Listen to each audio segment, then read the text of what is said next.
प्रिय छात्रों, Verde Hindi classes में आपका स्वागत है।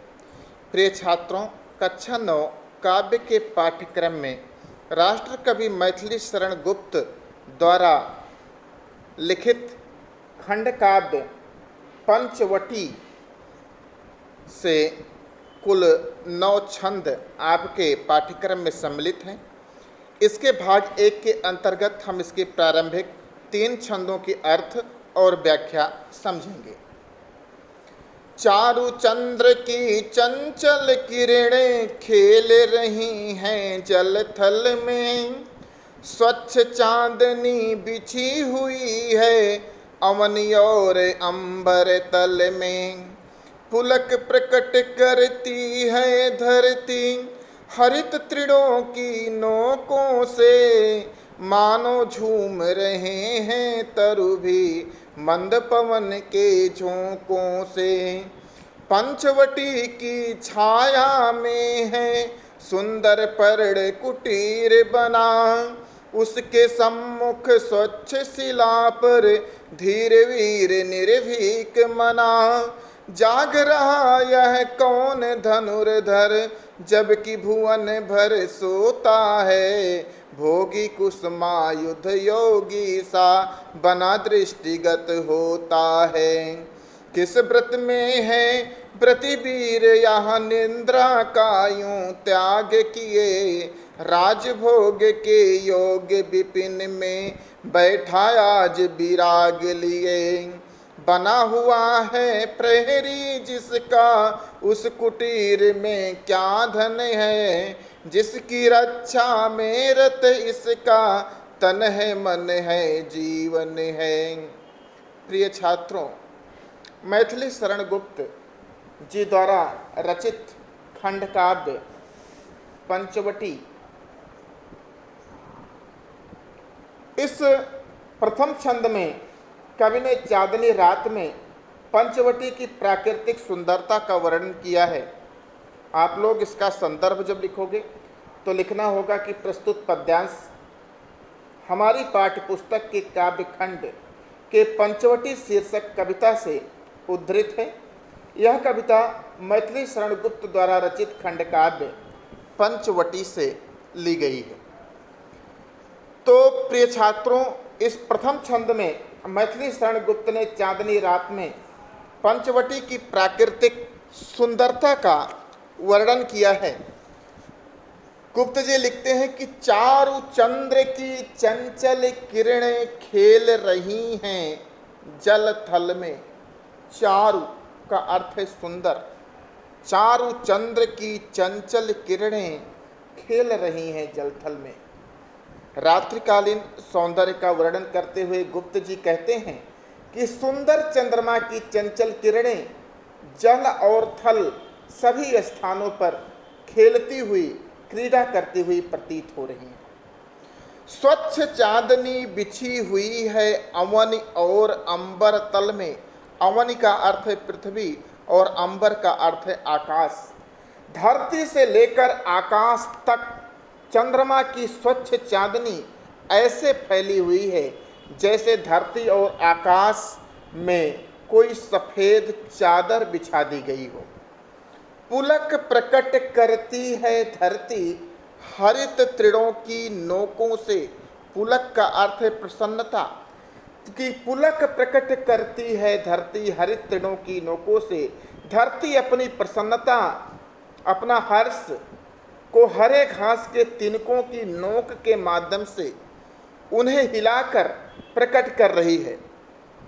कहने का आशय है कि तिनकों की नोक चांदनी में चमकती है और उस चमक के कारण पृथ्वी की प्रसन्नता व्यक्त होती है।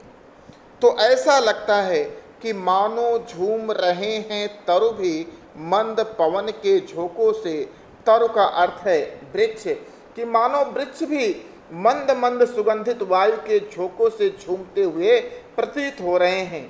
वृक्षों को देखकर ऐसा लगता है कि वह भी अपनी प्रसन्नता को प्रकट करते हुए झूम रहे हों। आशय यह है कि पंचवटी के रात्रिकालीन सौंदर्य से सारी प्रकृति आनंदित हो रही है। अगला छंद है कि पंचवटी की छाया में है सुंदर पर्ण कुटीर बना, उसके सम्मुख स्वच्छ शिला पर धीर वीर निर्भीक मना। जाग रहा यह कौन धनुर्धर, जबकि भुवन भर सोता है, भोगी कुसुमायुध योगी सा बना दृष्टिगत होता है।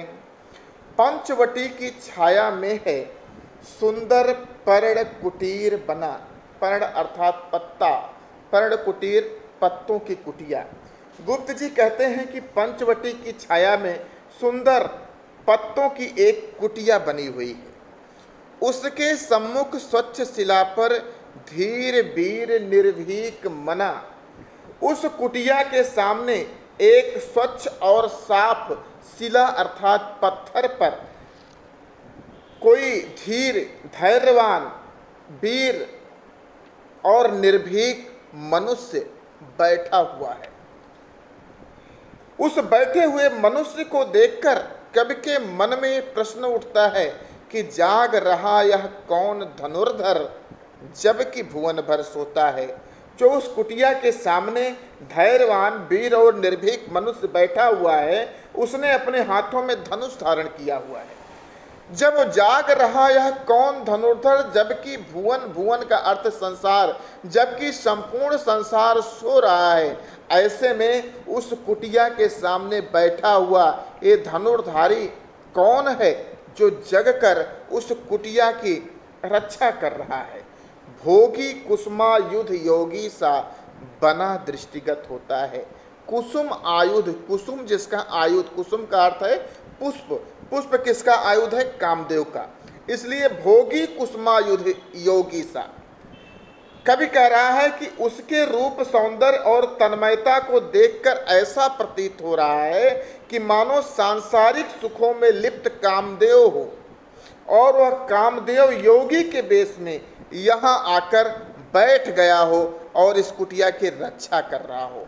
कुसुमायुध जिसका कुसुम आयुध हो अर्थात कामदेव, कामदेव अब योगी के समान बैठा हुआ दिखाई पड़ रहा है। अर्थात जो कुटिया के सामने बैठा हुआ है वो इतना सुंदर है कि जैसे लग रहा है कि कामदेव हो, लेकिन वह व्यक्ति योगी जैसा बना हुआ है, तो जैसे लग रहा है कि कामदेव ही योगी का रूप धारण करके उस कुटिया के सामने, उस कुटिया के रक्षार्थ बैठा हो। तो ऐसा लगता है कि उसके सौंदर्य को, उसकी तन्मयता को देखकर ऐसा प्रतीत होता है मानो सांसारिक सुखों में लिप्त कामदेव योगी के वेश में यहाँ आकर बैठा हो और इस कुटिया की रक्षा कर रहा हो।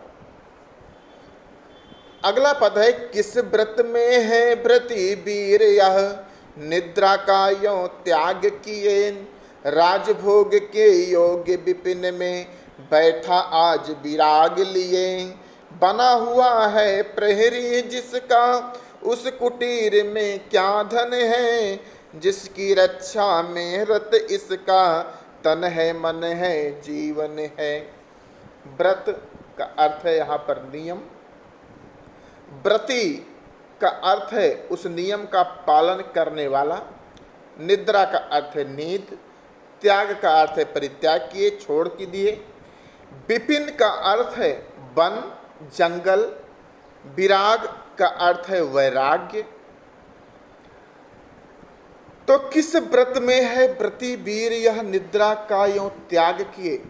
गुप्त जी प्रश्न करते हैं कि यह धनुर्धर वीर किस कठिन व्रत को धारण किए हुए है। कवि कहता है कि मेरे मन में यह प्रश्न बार बार उठ रहा है कि इस वीर ने अपनी नींद क्यों त्याग दी है, अर्थात यह रात्रि में भी क्यों जग रहा है। राजभोग के योग्य यह जो प्रहरी बना हुआ है, यह इसका शरीर देखकर, इसकी सुंदरता देखकर तो ऐसा लगता है कि यह व्यक्ति राजभवन का सुख पाने योग्य है, लेकिन फिर भी राजभवन के सुखों का परित्याग करके वह विराग लिए, वैराग्य धारण किए हुए विपिन में, जंगल में, एकांत में, वन में बैठा हुआ है। बना हुआ है प्रहरी जिसका, उस कुटीर में क्या धन है। आखिर इस कुटीर में, इस कुटिया में ऐसा कौन सा धन रखा गया है जो वह युवक अपने शरीर की परवाह किए बिना पूरी तन्मयता के साथ इस कुटिया का प्रहरी बना हुआ इस कुटिया की रक्षा कर रहा है, जिसकी रक्षा में रत इसका तन है, मन है, जीवन है, उस कुटिया में ऐसा क्या धन रखा हुआ है जिस कुटिया में की रक्षा के लिए इस धनुर्धारी वीर ने अपना तन मन और जीवन तक समर्पित कर दिया है। तो निश्चित रूप से इस कुटिया में कोई अमूल्य धन रखा होगा जिसकी रक्षा के लिए यह राज सुख भोगने योग्य यह प्रहरी विपिन में जंगल में बैठा हुआ, एकांत में बैठा हुआ उस कुटिया की रक्षा कर रहा है। तो प्रिय छात्रों, पंचवटी प्रसंग के ये 3 पद के भाग 1 की व्याख्या हुई। आप लोग इसे देखिएगा, इसके अर्थ और व्याख्या को समझिएगा और निश्चित रूप से ये आपकी परीक्षाओं के लिए उचित मार्गदर्शक होगी। धन्यवाद।